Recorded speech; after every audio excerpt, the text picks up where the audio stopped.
Hey everyone! Today I'm excited to introduce you to a brand new book that takes you deep into the mystery, brilliance, and legacy of one of history's most fascinating minds, Omar Khayyam. Echoes from Nishapur. Omar Khayyam and the Search for Truth is more than just a biography. It's a journey through the life of a man who defied religious dogma, questioned the universe, and left behind poetry that still echoes across centuries. Was he a heretic, a mystic, a scientist, or all of them at once? This book unravels the legend and reveals the truth behind the man whose Rubaiyat continues to inspire readers around the world. So let's dive into the introduction and discover what makes this story so powerful. Echoes from Nishapur, Omar Khayyam and the Search for Truth. In the quiet dusk of Nishapur, as the sun dipped beneath the violet horizon, a scholar sat beneath the shadow of eternity. His hands trembled over the worn pages of Avicenna's Book of Healing, the flickering lamplight casting long shadows across the floor of his humble home. 83 years of life, inquiry, devotion, rebellion, and reflection bore down upon him. This was not merely the close of a chapter, but the conclusion of an era. He called out to his student, Muhammad, with a voice thin yet unwavering, a glass of water, a summons to his friends and disciples, and then a silence heavy with anticipation. As the room filled with those who revered him, the old man delivered his final testament, not of wealth or worldly possessions, but of wisdom, doubt, and the unquenchable thirst for truth. Then, in prayer, he bowed for the evening, whispering, "O God, verily I have known you to the extent of my capacity, so forgive me, for my knowledge of you is my only path to you." With that, Omar Khayyam, mathematician, astronomer, philosopher, and poet, breathed his last. This is his story. Not the tale of a carefree hedonist or a heretical infidel as centuries of dogma have labeled him, but of a deeply learned, profoundly spiritual man trapped between the blades of two great forces, science and faith. Khayyam's journey was one of dualities, of numbers and stars, of scripture and wine, of belief and bewilderment. Born in a time when Seljuk swords reshaped kingdoms and orthodoxy crushed dissent, he walked a perilous path. He was a servant of the stars, tasked with charting the heavens, yet condemned by many as an apostate for asking the forbidden questions. He who wrote, "So, drink wine and look at the moon and think of all the civilizations the moon has seen passing by," was no stranger to the eternal conflict between fleeting pleasure and metaphysical longing.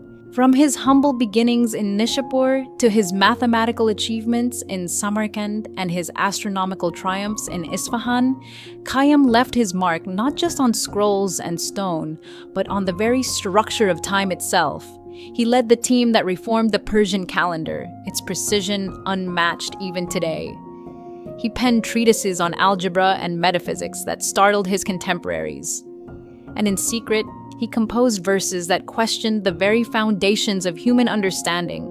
Myself when young did eagerly frequent doctor and saint and heard great argument about it and about, but evermore came out by the same door wherein I went. But why did he hide?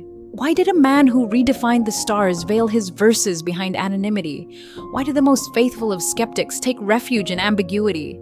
The answer lies not in the contradictions of his poetry, but in the persecution of his time. Philosophy had become a crime, faith had become a weapon, and Khayyam, ever the realist, understood that survival required masks. He was praised by some, cursed by others, and forgotten by many in his own land. Centuries would pass before the Western world, by a twist of fate and a book that nearly went unsold, would rediscover him. In 1859, Edward Fitzgerald's English translation of Khayyam's quatrains, the Rubaiyat, would ignite a literary and philosophical wildfire. A world tired of dogma and ripe for existential rebellion embraced the Persian sage. Soldiers carried his verses into war. Poets found in his wine-laced wisdom a mirror to their own doubts. Omar Khayyam became immortal, not as he lived, but as the world wished to remember him. Yet the man remains behind the myth. This book journeys through time and silence to rediscover Omar Khayyam as he truly was, a seeker, a thinker, a man bound neither by mosque nor monastery. We walk through the ruins of the Seljuk Empire, sit beside him in the observatory, trace the roots of his anonymous quatrains, and sift through centuries of misattribution, mistranslation, and myth. We examine his tumultuous relationship with religious orthodoxy, his camaraderie with viziers and kings, and his lifelong tug-of-war between the divine and the rational. And in the end, as we gaze upon his grave in spring, strewn with blossoms, just as he foresaw, we are left with a question, the same that haunted him until his last breath. What is the truth of this life? The moving finger writes, and having writ, moves on, nor all thy piety nor wit shall lure it back to cancel half a line, nor all thy tears wash out a word of it.